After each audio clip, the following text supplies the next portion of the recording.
السلام علیکم ورحمۃ اللہ وبرکاتہ۔ کیسے ہیں آپ سب؟ امید کرتی ہوں ایمان کی نیک حالت میں ہوں گے۔ اللہ تبارک و تعالی ہم سب پر اپنی رحمت فرمائے۔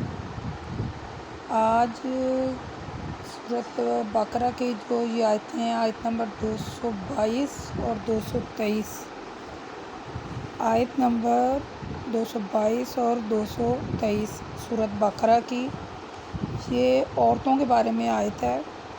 اور اگر یہ بیان عورتیں سن رہی ہیں تو خدا را یہ ذرا دل لگا کر دھیان سے سنیں، بلکہ ایک بار سننے کے بعد دوسری بار پھر سنیں، تاکہ انہیں پتہ چل جائے کہ ایک عورت کا اس کے بارے میں کیا حکم ہے۔ ٹھیک ہے، سورۃ بقرہ آیت نمبر 222 اور 223 ہے۔ خود بھی ترجمے سے پڑھ سکتے ہیں، یعنی خود ترجمے سے پڑھیں گے تو بہتر ہوگا۔ تو چلیں شروع کرتے ہیں۔ اعوذ باللہ السمیع العلیم من الشیطان الرجیم من ہمزہ ونفخہ ونفثہ، بسم اللہ الرحمن الرحیم۔ وَيَسْأَلُونَكَ عَنِ الْمَحِيضِ قُلْ هُوَ أَذًى فَاعْتَزِلُوا النِّسَاءَ فِي الْمَحِيضِ وَلَا تَقْرَبُوهُنَّ حَتَّى يُطْهَرْنَ فَإِذَا تَطَهَّرْنَ فَأْتُوهُنَّ مِنْ حَيْثُ أَمَرَكُمُ اللَّهُ إِنَّ اللَّهَ يُحِبُّ التَّوَّابِينَ وَيُحِبُّ الْمُتَطَّهِرِينَ۔ یہ ہے آیت نمبر 222۔ اس کا ترجمہ ہے، اے رسول صلی اللہ علیہ وسلم، لوگ آپ سے حیض کے متعلق سوال کرتے ہیں۔ حیض اس کو کہتے ہیں جو عورت کو ماہانہ خون آتا ہے، تو اس کو کہتے ہیں حیض۔ آپ کہہ دیجئے کہ وہ ایک قسم کی اذیت ہے، لہٰذا اذیت کے دنوں میں عورتوں سے علیحدہ رہو، اور جب تک وہ پاک نہ ہو جائیں ان سے قربت نہ کرو۔ پھر جب وہ نہا دھو کر پاک ہو جائیں تو ان کے پاس اس طریقے سے جاؤ جس طریقے سے اللہ نے تم کو حکم دیا ہے۔ اپنی غلطیوں سے توبہ کرتے رہو، بے شک اللہ توبہ کرنے والوں سے محبت کرتا ہے، اور پاکی اور صفائی کا خیال رکھو، بے شک اللہ پاک صاف رہنے والوں کو پسند کرتا ہے۔ یہ شان نزول جو ہے، حضرت انس رضی اللہ تعالیٰ عنہ فرماتے ہیں، جب عورت اذیت ماہانہ میں ہوتی تو یہودی نہ اس کے ساتھ کھانا کھاتے، نہ گھروں میں ان کے ساتھ رہتے۔ ان کی یہ حالت دیکھ کر اصحابہ کرام نے رسول صلی اللہ علیہ وسلم سے سوال کیا کہ ہم کیا کریں؟ اس وقت اللہ تعالیٰ نے یہ آیت فرمائی۔ اللہ تعالیٰ نے فرمایا، لوگوں آپ سے اذیت ماہانہ کے متعلق سوال کرتے ہیں، آپ کہہ دیجئے کہ یہ ایک تکلیف ہے جو عورتوں کو پہنچا کرتی ہے، لہٰذا اس تکلیف کے زمانے میں عورتوں سے علیحدہ رہو، ان سے قربت نہ کرو۔ اس کی تفسیر کچھ یوں ہے کہ آپ صلی اللہ علیہ وسلم سے سوال کیا کہ عورتوں سے اذیت ماہانہ کے زمانے میں کس قسم کے تعلقات رکھے جائیں اور کس قسم کے تعلقات نہ رکھے جائیں۔ اللہ تعالیٰ نے فرمایا، هُوَ أَذًى، یہ قسم کی تکلیف ہے جو تمام عورتوں کو ہوتی ہے۔ آپ صلی اللہ علیہ وسلم فرماتے ہیں کہ یہ ایک ایسی چیز ہے جو اللہ تعالیٰ نے آدم کی تمام بیٹیوں کے مقدروں میں لکھ دی ہے۔ صحیح بخاری باب حیض میں یہ لکھا ہوا ہے، یعنی صحیح بخاری کی ہے کہ یہ ایک ایسی چیز ہے کہ اللہ تعالیٰ نے آدم کی تمام بیٹیوں کے مقدروں میں لکھ دی ہے۔ جب اللہ تعالیٰ نے یہ آیت نازل کی تو آپ صلی اللہ علیہ وسلم نے اس کی تشریح کرتے ہوئے فرمایا کہ ہر کام کر سکتے ہو ماں سوائے جماع کے۔ ٹھیک ہے، عورت کے ساتھ جب وہ عورت اذیت ماہانہ میں ہو تو اس کے ساتھ جماع کرنا بہت بڑا گناہ ہے۔ ٹھیک ہے، بہت بڑا گناہ ہے۔ جب یہودیوں کو یہ خبر پہنچی کہ آپ صلی اللہ علیہ وسلم نے جماع یعنی اس کے علاوہ ہر چیز کی اجازت دی ہے، تو کہنے لگے، ہر بات ہمارے مخالف کرنا چاہتے ہو؟ یہودیوں کی یہ بات سن کر حضرت سعید بن حضیر اور حضرت عباد بن بشیر رسول صلی اللہ علیہ وسلم کی خدمت اقدس میں حاضر ہوئے اور عرض کیا، اے اللہ کے رسول، یہودی اس طرح کہہ رہے ہیں تو کیا ہم عورتوں سے جماع بھی کر لیا کریں؟ تو یہ سنتے ہی آپ صلی اللہ علیہ وسلم کے چہرے کی رنگت بدل گئی اور ہم نے سمجھا آپ ان دونوں سے خفا ہو گئے ہیں۔ آپ کو سمجھ آ گئی بات کی کہ سارے کام کریں لیکن جمع نہیں کریں۔ سورۃ بقرہ میں اس سے آگے بھی ہم آپ کو پڑھیں گے اس کے بارے میں۔ آپ صلی اللہ علیہ وسلم فرماتے قرآن پاک میں ہے کہ تمہاری بیویاں تمہاری کھیتی ہیں، لہٰذا اپنی کھیتی میں جس طرح تم چاہو آؤ۔ ٹھیک ہے، یعنی کھیتی جو ہے وہ بچے جو پیدا ہونے ہیں نا اس کو تشبیہ دی گئی ہے، اور اللہ تعالیٰ جو ہے وہ صفائی کو پسند کرتے ہیں، لہٰذا پاک صاف رہنا چاہیے۔ ٹھیک ہے، اذیت مہانہ کے جو ہے اس کے متعلق یہ ہے کہ جب عورت حیض سے ہو تو شوہر جو ہے وہ اس کے پاس نہ آئے۔ ٹھیک ہے، حیض کی صورت میں اس کے پاس نہ آئے، مثلا کہ اس کے ساتھ جمع نہ کرے، باقی جو مرضی کرے، صرف جمع نہیں کرنا چاہیے عورت کو جب وہ اذیت مہانہ میں ہو۔ اور اگر وہ اذیت مہانہ میں یعنی کہ ایسا کرے تو وہ صدقہ دے۔ ٹھیک ہے، وہ صدقہ دے۔ حضرت عائشہ صدیقہ رضی اللہ تعالیٰ عنہا فرماتی ہیں کہ میں اذیت مہانہ میں ہوتی تو رسول پاک صلی اللہ علیہ وسلم میری گود میں تکیہ لگاتے تھے، پھر قرآن کی تلاوت کرتے تھے۔ ٹھیک ہے، یعنی آپ سب کچھ کریں، اس کا بوسہ لیں، اس سے پیار کریں، اسے سب کچھ کریں، لیکن جب عورت اذیت مہانہ میں ہو تو اس کے ساتھ مردوں کو جمع نہیں کرنا چاہیے۔ اذیت مہانہ میں عورت نہ نماز پڑھے نہ روزے رکھے، نماز کی قضا نہ کرے، البتہ رمضان کے جتنے روزے رہ جائیں اتنے روزے بعد میں رکھ لے۔ ٹھیک ہے، یہ دیکھیں اسلام نے عورت کو کتنی زیادہ یعنی کہ اس میں کتنی زیادہ اس کو یعنی کہ دی ہے اہمیت۔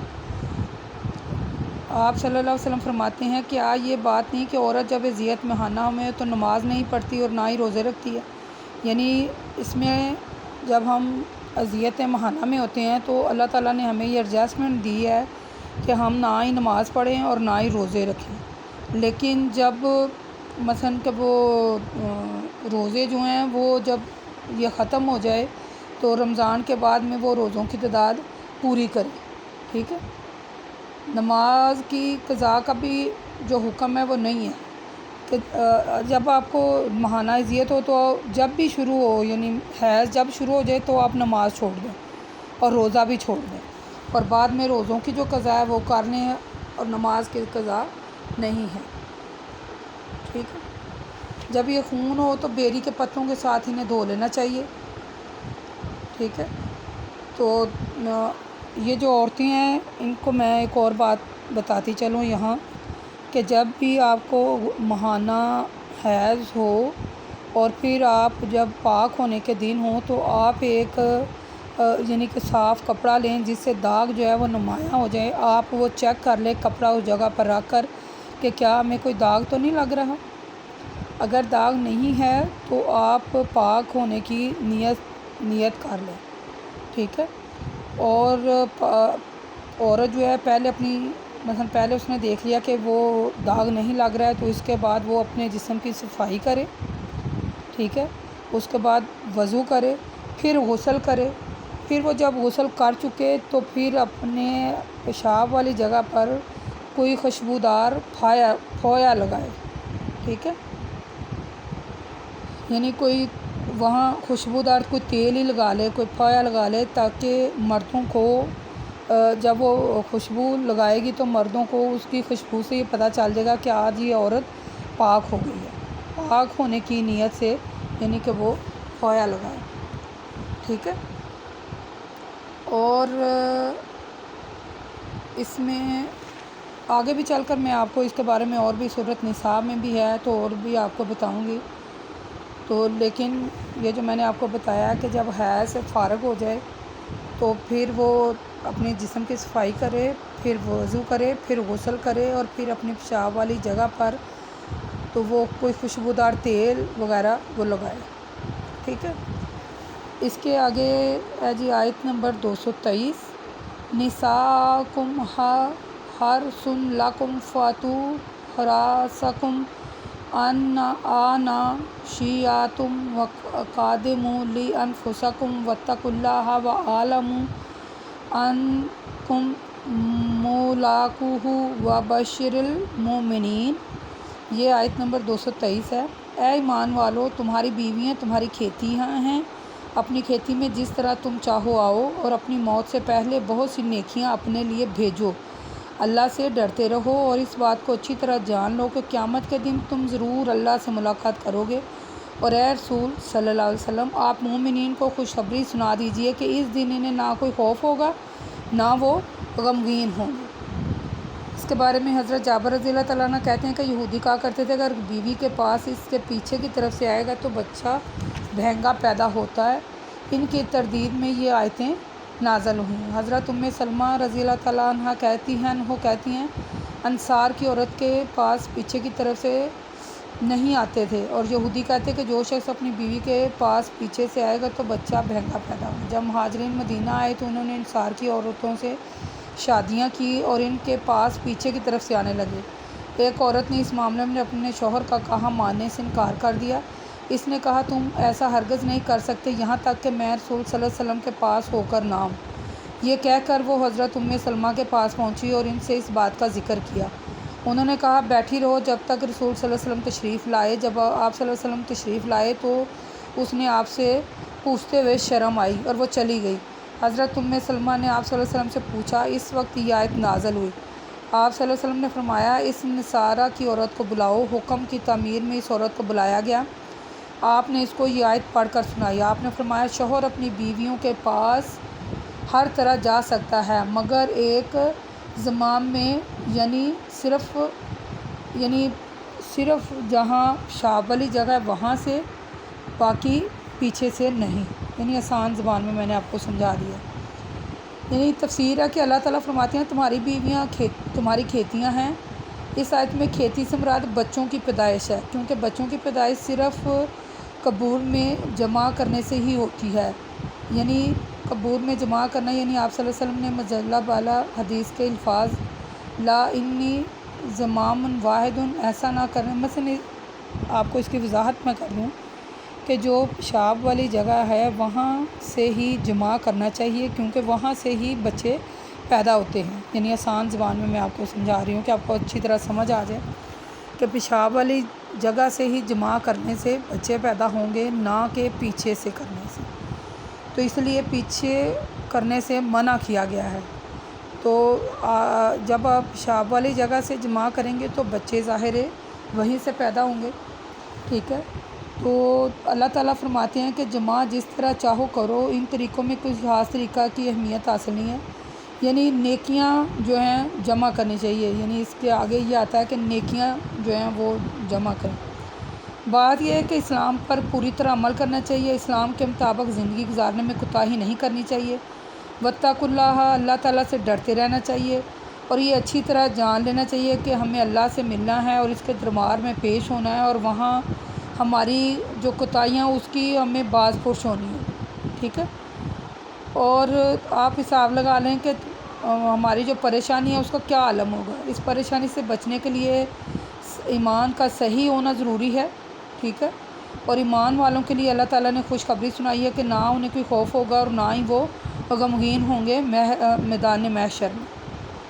ہمیں اللہ سے مثلا ڈرتے رہنا چاہیے، اس کا لب الباب یہ ہے کہ ہمیں اللہ تعالیٰ سے ڈرتے رہنا چاہیے، صحیح معنوں میں مومن بننا چاہیے، اور اس بات کو ذہن نشین کر لینا چاہیے کہ ہم نے اللہ تعالیٰ کے سامنے اس کے دربار میں اس کے روبرو حاضر ہونا ہے اور اپنے اعمال کا حساب دینا ہے، اور نیکیوں کا ہمیں وہاں اجر ملنا ہے، اور ایمان وہاں کام آئے گا، نیکیاں کام آئیں گی، ٹھیک ہے۔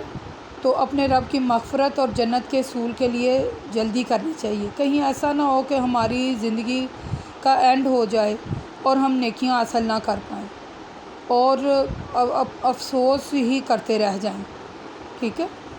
تو جمع کے بارے میں جیسے میں نے آپ کو تفصیل سے بتا دیا ہے کہ جب اذیت مہانہ میں ہو تو جمع نہ کرے، ٹھیک ہے۔ جب بیوی نہا دھو کر پاک صاف ہو جائے تو وہ اس وقت اس سے جمع کرے، اور اگر اذیت مہانہ میں وہ جمع کر بیٹھتا ہے تو بطور کفارہ نصف دینار صدقہ کرے، اور صرف یعنی کہ آگے سے ہی بیوی کو جمع کرے تاکہ بچے پیدا ہوں، دوبر میں نہیں کرے۔